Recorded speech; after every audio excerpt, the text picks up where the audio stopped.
it's interesting because I met a woman, and she told me about a dream of hers. And she said that the strange thing about dreams is you never know. I mean, things don't make sense in dreams. Nothing really follows a pattern. And we always just scratch our head and think, you know, there's something a little off here. I mean, I didn't know Bob was 10 feet tall. And a woman told me how she was walking down the streets of Chico, and she saw a baby sitting in the gutter.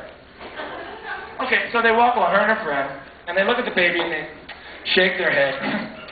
What is this world coming to? And they walk off. Would you do that? No. But in dreams, nothing really matters. You forget why you were there. Nothing. You just sort of float through dreams. Well, I've got a dream here for you. This is a typical dream of mine. And I want to apologize for the music in my dreams. All my dreams, we're going to get into a second here. It's coming. Very professional show. All my dreams have piped in music, so I want to apologize. That's all my mind can afford. And just remember, you're not in a hotel lobby, okay? So here we are. We're out here in Arizona here. And I'm walking along this huge valley in Arizona. I've never been to Arizona, but I'm here. And all of a sudden I look and, of course, I'm thinking about the past. Old girlfriends, the way things were. And I'm walking, I notice a restaurant up on this hill in the middle of nowhere. And I think, that's a great idea to have a restaurant in the middle of nowhere. So I start walking up to the restaurant. I notice it's my grandmother's house. And the last time I looked, it was in Oakland.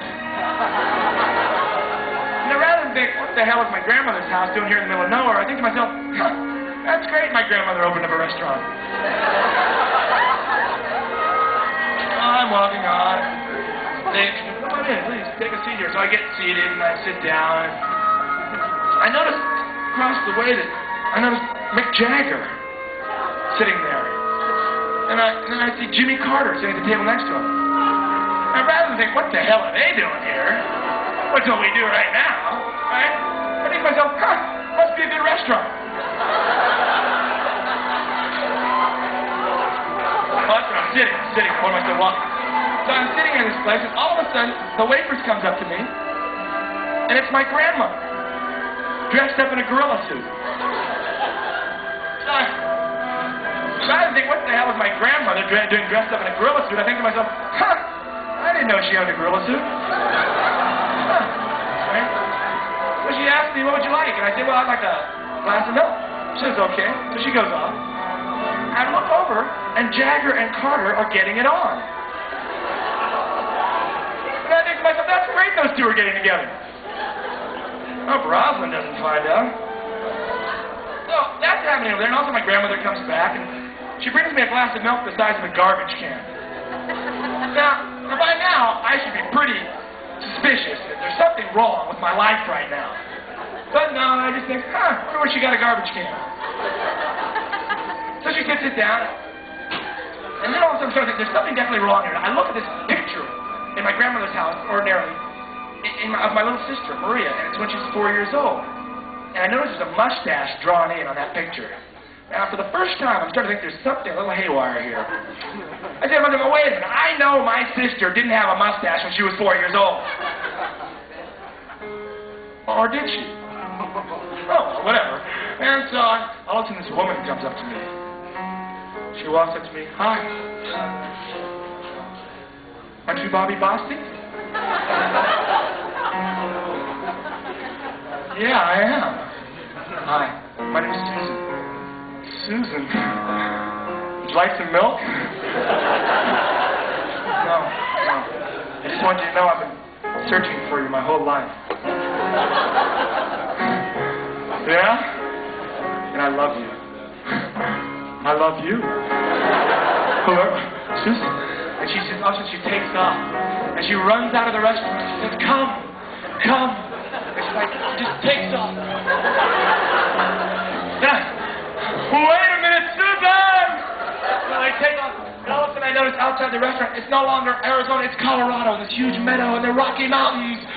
Now, rather than what the fuck of a Colorado mine back and going to help me do it in Colorado, Susan! And we're going like this. Then come, we just, and also we just start dancing here. We just start dancing. Out here in the meadow. And the creek is to the right. We can hear the creek rustling and the bird. Look, she says, look at that eagle. Wow, it's great. 2 of them. Oh, it's beautiful. I look at her and go, all right, this woman's into nature. Oh. She's into dance for her. So we're out there dancing. I try to apologize for the music. Dancing away, having the time of our lives. I like this, the whole thing.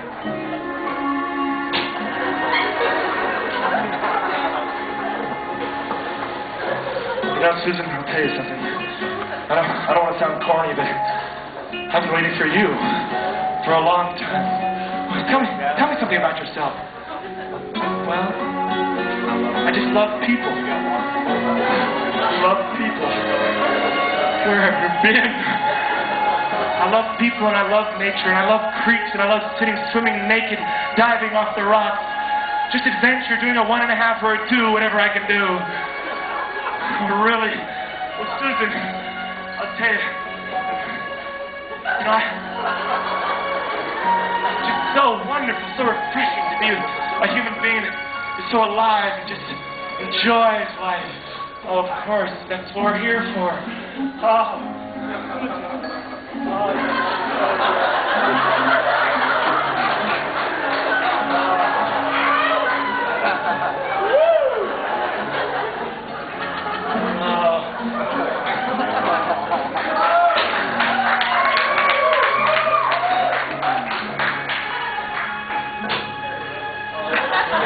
Great. Waiting so long. This just feels so comfortable. Careful now. Susan, I just want to know, you to know I love you. I really do. I want to marry you. I want to marry you, Susan. I want to marry you more than anybody. I don't know where you've been all my life, but I've been looking for you like a fox. I've been out on the prowl like a starved tiger for someone like you. You know that, babe? Love you. Love you.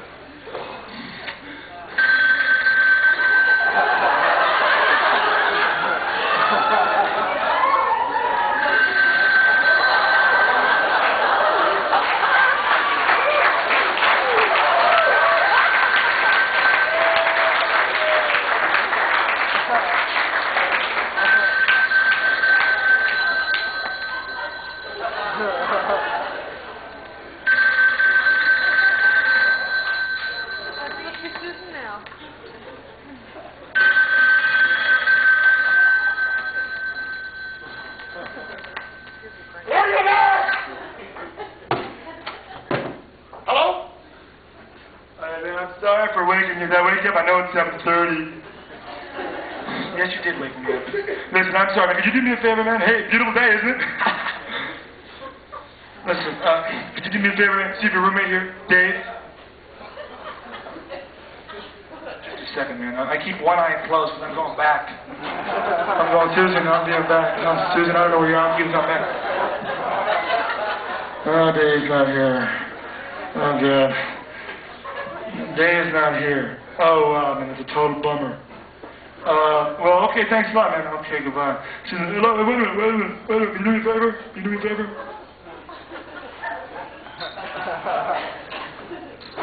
Piece of plastic.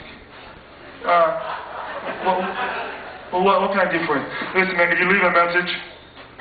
Oh, wow. I was trying to meet with somebody. I was with somebody before you. Yeah, I guess so. Okay, you got a pen and a piece of paper?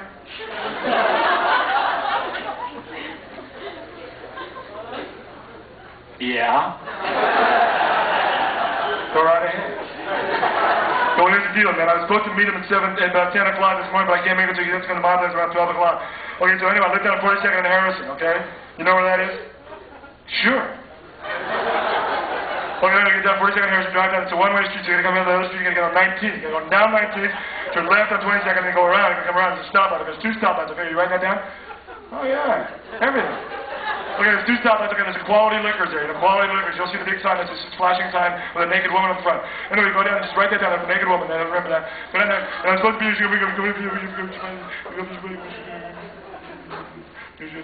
About just 12 o'clock. Did you get all that? Yeah, sure. All right, man. Well, thanks a lot. I really appreciate that. Sure, no problem. Asshole.